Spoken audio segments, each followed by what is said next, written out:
salamat sa isang sigla ng pag-awit ng It Is Well With My Soul. Papatuloy po tayo sa umagang ito sa ating pong paksa na tinatalakay na ating pong pinamagataan Jesus the Apostles and Us sa ika-anim na bahagi na tayo sa naging series ng gusto niyo inyong mga banalang sulatan sa Mateo Kapitulo 10, talata 34 hanggang 39. Matthew chapter 10, verses 34 to 39.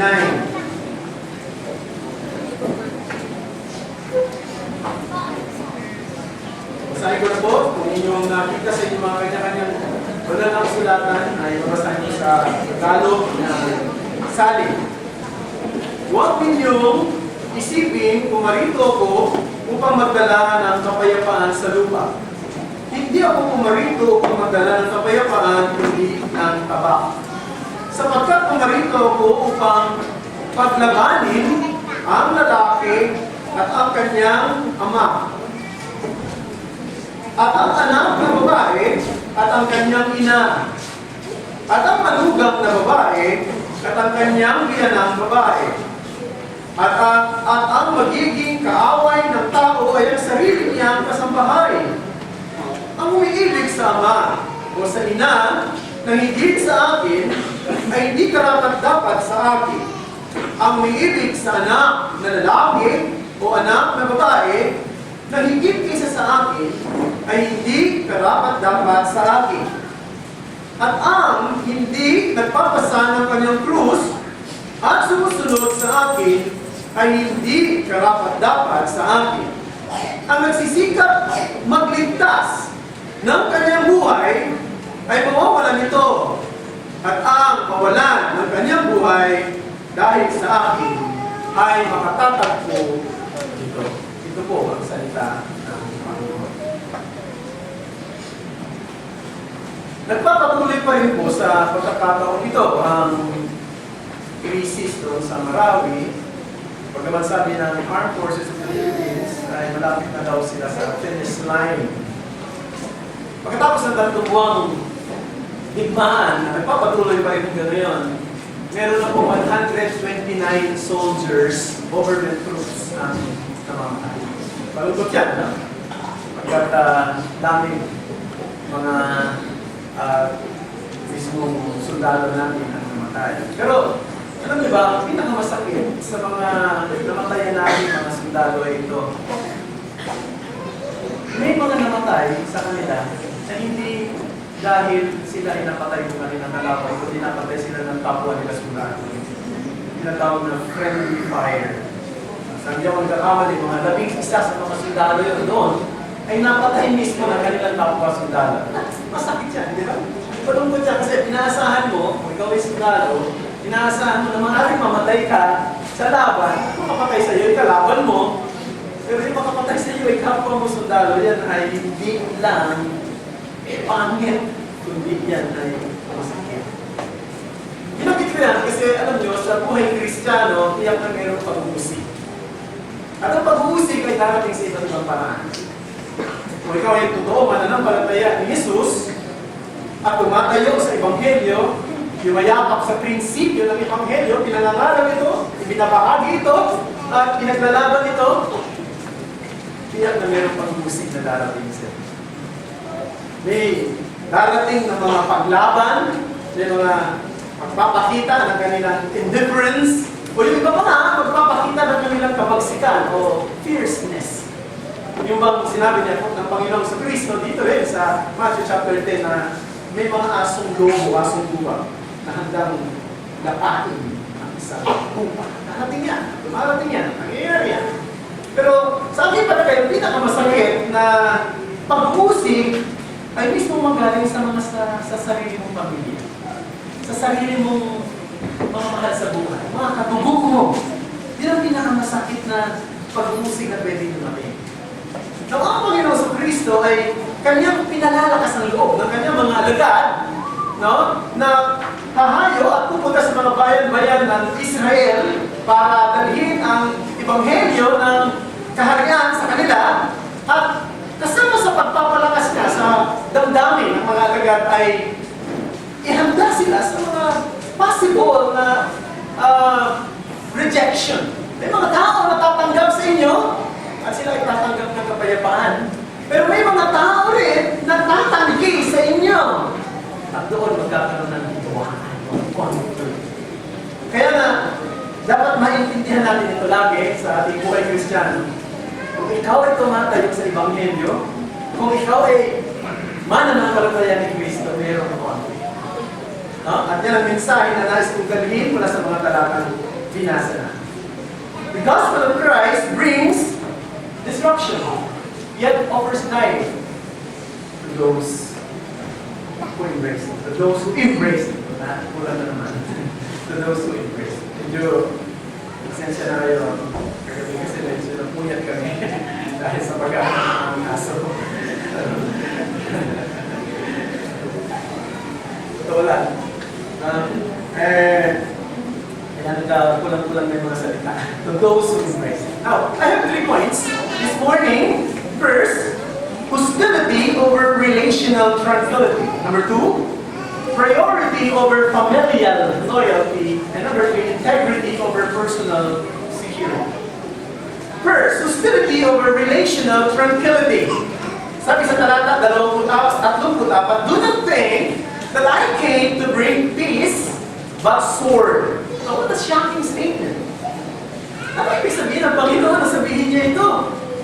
Alam nyo, kasi itinutuwid ng Panginoon sa Kristo ang maling pananaw ng maraming mga Hudyo at kasama ng kanyang mga alagad na yung Messiah na darating ay magdadala ng tinatawag na kapayapaan sa lupa.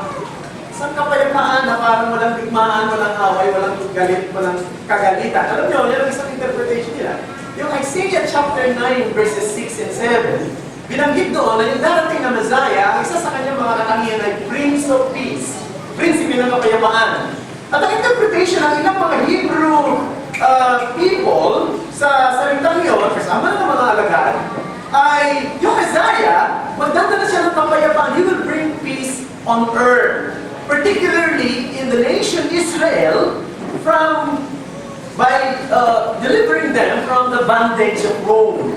Pagka sila nasa ilalim noon ng pamamahala ng Roma, sa tingin nila yung Messiah na darating ay magpapalaya sa kanila doon. And that, however, was not the mission of Jesus. The ultimate goal of the gospel was and is not world's harmony, but peace with God. Yes, Jesus Christ is the Prince of Peace. But what kind of peace He's going to bring?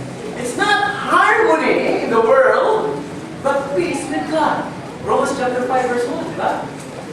Kaya nga, kayo, na mga inaring ganap sa pananampalataya ay may kapayapaan, kapanatagan kay Kristo Jesus. Ang tao ay may pakikipaglaban sa Diyos. Whether you recognize it or not, meron pong pakikipaglaban dahil sa ating pagiging makasalanan. There is a war that is happening between God and man. Ang tao, sa kanyang pangkalahatan, hindi niya nakikita yun. No? Pero meron pong old and ongoing war between man and God.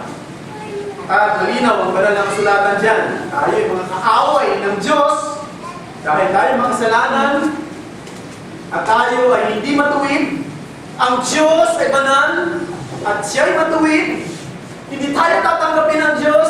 Parurusahan tayo ng Diyos. Ngunit dumating si Jesus, ang Messiah, to settle our dispute with God. Inalay niya ang kanyang sarili para maging object of God's wrath. Tinanggap niya sa kanyang katawan ang buot ng Diyos na dapat ibigay sa mga makasalanan tulad natin. Dahil sa kanyang sakripisyo, dahil sa kanyang pagbibigay ng kanyang buhay, ay meron na ngayong kapatawaran. May pakikipagkasundo na sa mga tao na pinili ng Diyos na tubusin ni Jesus. Yan ang dapat malaman ng maraming mga tao ngayon. Dapat malaman ng maraming mga tao ngayon na ang pinaka-seryoso at dakilang kaaway ay hindi si Satanas. Hindi ang mga masasamang tao na naglipata sa paligid. Hindi ang mga terorista. Hindi ang mga magnanakaw, mga tiwali, mga abusadong otoridad. Hindi ang kahirapan. Ang pinakamabigat na kalaban ay ang Diyos. Yan ang sinabi ng Panginoon sa Kristo sa verse 28. Kung natatandaan nyo, nakaraan, hinihina natin yan.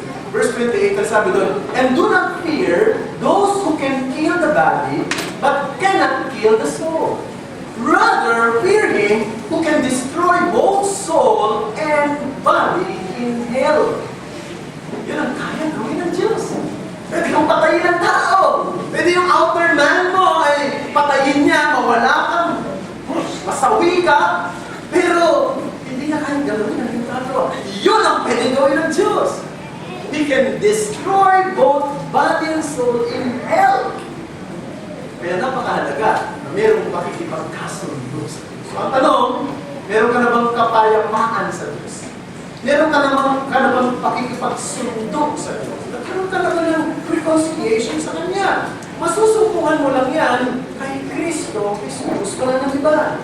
Siya lang ang mapagbibigay niyan. Kaya pinakailangan lumapit ka sa Kanya at magpakababa ka sa Kanya, magpasakot ka sa Kanya, at tanpunan mo ang kasalanan. Tatanggapin mo ang pakikipagkapayapaan sa Diyos. Now, moreover, I think every sober man wants peace and not conflict with our fellow man. Right? Yun ang Kristiyano. Tayo ay pinakaalalahanan din ang Apostol Pablo, sabi sa Romans chapter 12, verse 18, if it is possible, as much as it depends on you, live peaceably with all men. Di ba? Pamuhay kayo ng may kapayapaan sa lahat ng tao. Ayaw natin ng kaaway. Ayaw natin ng kagalit. Ayaw natin ng conflict. Ayaw natin na mayroong kagalit tayong kaibigan, kapitbahay, kasamahan sa trabaho, kaklase. And also, especially, ayaw natin na mayroong tayong kaalitan sa loob ng ating pamilya. We must all be lover of peace as a Christian. But the reality is this: the message of the gospel invites conflict. Bakit kaya? Bakit ang mensahe ng Ebanghelyo ay nag-aanyaya ng himmaan? Sapagkat ang mensahe ng Ebanghelyo ay humahamon sa ating old but false beliefs. Yung ating mga luma na at mga maling paniniwala, mga maling practices. No? Hinahamon niya maging ang ating pagiging mayabang, yung ating pride, yung ating self-centeredness, yung ating ungodly desires, yung ating worldly perspective. Ang mensahe ng Ebanghelyo ay mayroong penetrating message that it acts like a sword, para siyang tabak. Kanyang dinuduro ng ating mga buti. Kaya pinaalalahanan ni Jesus sa kanyang mga apostol na sa maraming pagkakataon, people would reject the gospel. At palagay ko, hindi naman ako nagsasalita sa isang bagay, maaaring hindi nararanasan ng marami sa inyo. Totoo lang na ang gospel ay isang bagay na maaaring iniiwasan nga natin isang pag-usapan kasi wala naman magpapasa ng conflict. Kung kayo ba, kasama ninyo yung mga kasamahan ninyo sa trabaho, ano pinag-uusapan ninyo? No? Pinag-uusapan ninyo? Siguro, sports, fashion, friends, ano pa? Ano mga bagay na naiisip nyo? Politics, anything and everything except faith. Kung meron kayong mga family reunion, ano mga pinag-uusapan ninyo? Pinag-uusapan ninyo ay memories. No? O success. O ang pinag-uusapan ninyo ay yung mga health condition ng bawat isa. Pagkain. Ano ba ang handa? Saan tayo kakain? Mga gano'n. Marami. O nasaan na si ganito? Nasaan na si ganyan? Anything, and everything, except religion. Dahil na, pag pinag-usapan na yan, meron ng conflict. No? Now, of course, we are not afraid to face conflict. As long as we know that we are obeying God's will. Sabi ng mga alagad, kung sila humarap sa Sanhedrin at pinagbabawalan sila na ipangaral ang pangalan ni Jesus, sabi nila, we will rather obey God than men. No? On the other hand, we are not permitted by the Word of God to intentionally engage in conflict with those who does not share our view. We still require to be gentle, patient, loving, gracious to everyone. Sana, kung mayroong conflict, ay hindi yung personality mo. Kasi minsan, nagkakaroon ng conflict dahil sa paraan ng pagsasalita mo, o sa personalidad mo, iba ang dating mo. Sana kung meron ng conflict, ay dahil sa mensahe na dala mo. Yun lang ang legitimate na dahilan ng isang conflict na dapat harapin natin bilang Kristiyano. No? The only legitimate cause of conflict is the content of the message. Not your abrasive personality. No? The content. Sana ang sword ay hindi yung personalidad mo. Kundi ang sword ay yung mensahe na dala mo. Kasi kung ikaw, no, yung dating mo, no, yung angas mo, eh, hindi maganda. Sana ang cause ng conflict ay yung mensahe. Na hindi mo pwedeng compromise. That's number one. Number two, priority over familial loyalty. Verse 37. Hindi natin sabi sa maraming verses na binanggit yan, pero sa verse 37 sabi, he who loves father or mother more than me is not worthy of me. And he who loves son or daughter more than me is not worthy of me. Now, this is a very high demand of love. Parang nakapangilabot ito, no? Parang hirap. No? Kasi lahat naman tayo rito ay meron tayong natural na devotion sa ating family. Di ba? Lahat tayo. Meron tayong natural na pagmamahal. Matinong ang tao. No? Sa iyong asawa, sa iyong magulang, sa iyong kapatid, sa iyong anak. O ulit sa iyong siyanan. Dire, no? Meron tayong ganyan natural na pagmamahal sa kanila. Pagkatapos sasabihin ng Panginoon kung sino ang nagmamahal sa mga magulang, sa mga kapatid, sa mga anak, nagigit sa akin yung karapatan-karapatan. Ang hirap, no? Narinig nyo na yung salitang, di ba? Blood is thicker than water. Pero alam niya sa Amerika pala, ang mas madalas na ginagamit, kahit the blood is thicker than water, kahit blood is thicker than mud. Blood is thicker than mud. Now, dapat maging clear sa atin na ang banal na kasulatan ay nagtuturo sa atin na dapat natin igalang ang ating mga magulang. Exodus chapter 20 verse 12, yun na sa 10 Commandments. No? Dapat natin mahalin ang ating mga asawa. Ephesians chapter 5 verse 25. But our devotion with Jesus should supersede our devotion to our family. Devotion to Jesus supersedes devotion to our family. Now, dapat po, maintindihan natin. Alam ko, maaaring meron kayong mga magulang na may sakit na, at maaaring matanda na, inaalagaan ninyo, no? Mahal niyo siya, i-care kayo sa kanya. Maaaring meron kayong mga anak, mga bata pa, and of course, lahat ng mga matitinong magulang, talagang nakatuto ka sa anak mo. You are ready to defend him. You are ready to protect him, to care for him. You invest time and resources on a daily basis. Now, Jesus is not asking to abandon our love and care to them. We have to love them. But they must not be that primary. Jesus must be the first and the primary. Alala ko yung si Spurgeon, si Charles Spurgeon. He's a preacher of the 19th century. Nung daw nag-propose na siya sa kanyang misis, no?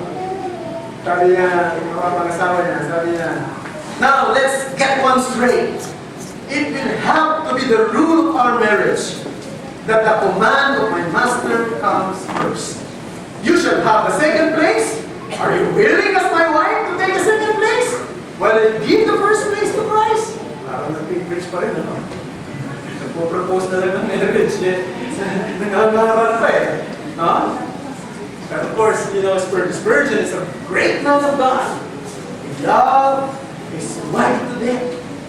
But of course, he said, Jesus is the first and primary.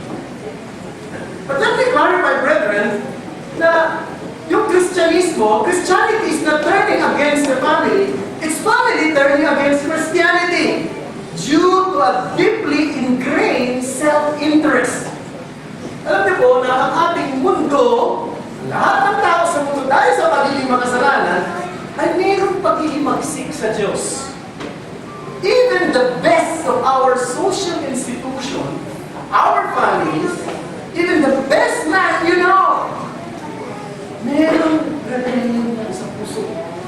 No?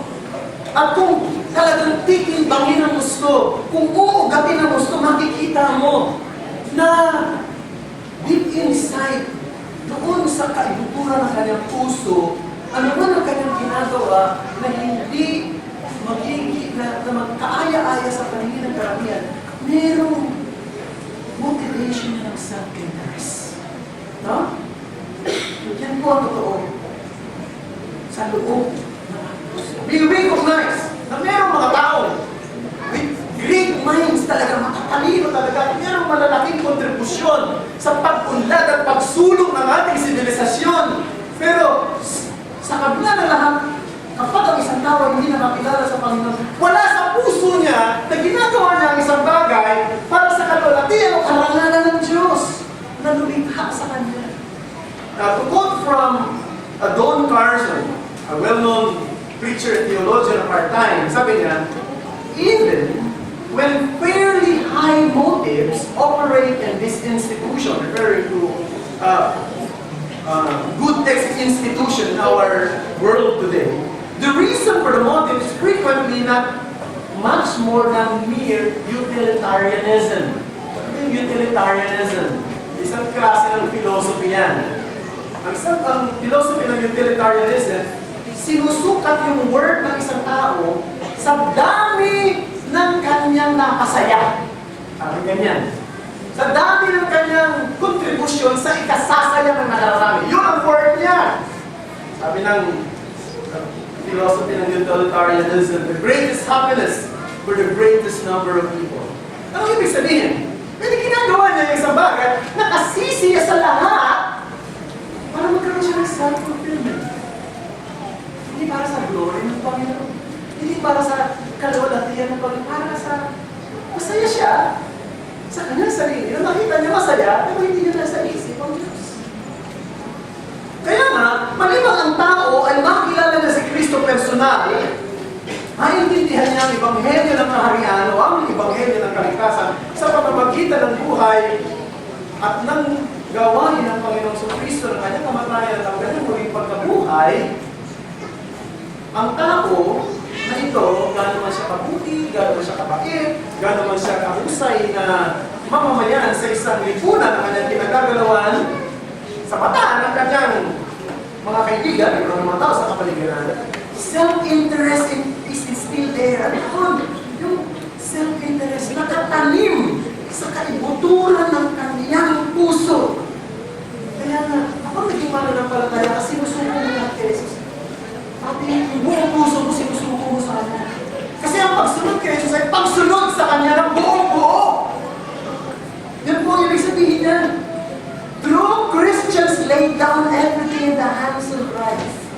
I remember reading the story about C.T. Studd. Narinig niyo na si C.T. Studd. Siya yung nagsabi na only one life will soon be passed, only one's last for Christ will last.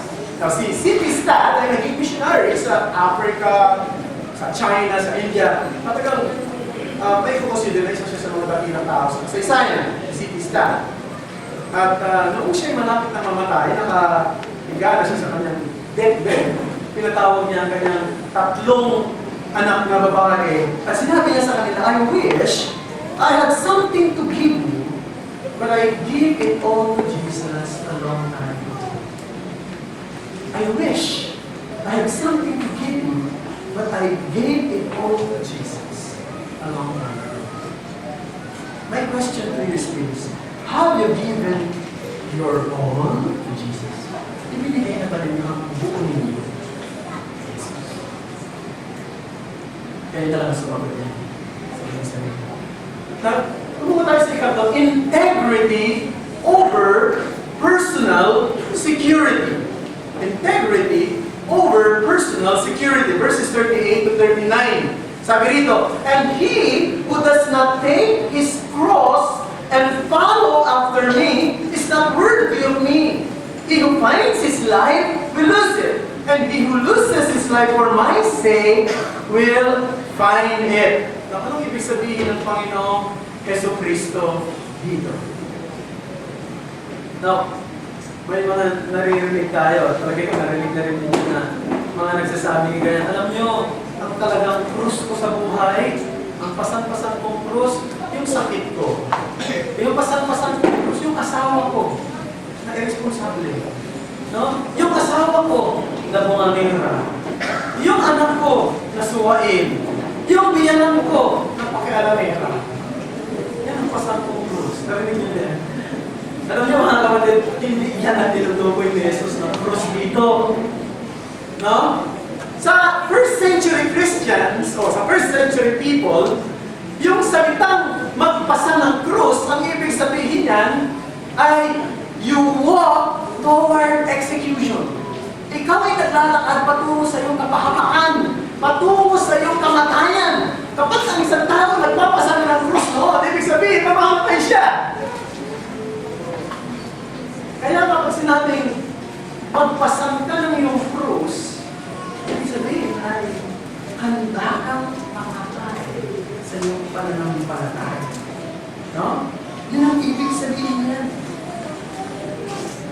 Now, hindi ibig sabihin, dapat din maging malinaw sa atin, to bear a cross or Christianity does not take salvation by martyrdom. Hindi ibig sabihin, ang Kristyanismo, ang tinuturo natin na para maging Kristiyano ka, kailangan mamatay ka. Hindi. We don't believe on that. May mga tao ay namamatay sa kanilang mga prinsipyo, pero mali.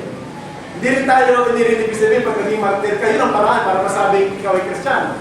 Pero ito dapat naintindihan, kung ikaw ay totoong Kristiyano, ikaw ay dapat mayroong commitment sa Panginoon hanggang kamalayan. Yun ang ibig sabihin ng commitment even to the point of death. And we can call it Christian integrity. True Christian integrity is commitment even unto death. And we need to be ready to stand by Him, to defend the cause of His name at any given situation. At para bigyan diin yan, sabi niya po ng Panginoon Kristo sa verse 39, ito, ang sino man na Tagalog na lang. Ang nagsisikap na magligtas ng kanyang buhay ay mawawala nito. At ang mawala ng kanyang buhay dahil sa akin ay makatatagpo nito. Alam niyo po, yan ay isang Hebrew idiom. Huwag natin itong interpret literally. Ang ibig sabihin niyan, nagbibigay ang Panginoon Kristo ng comparison.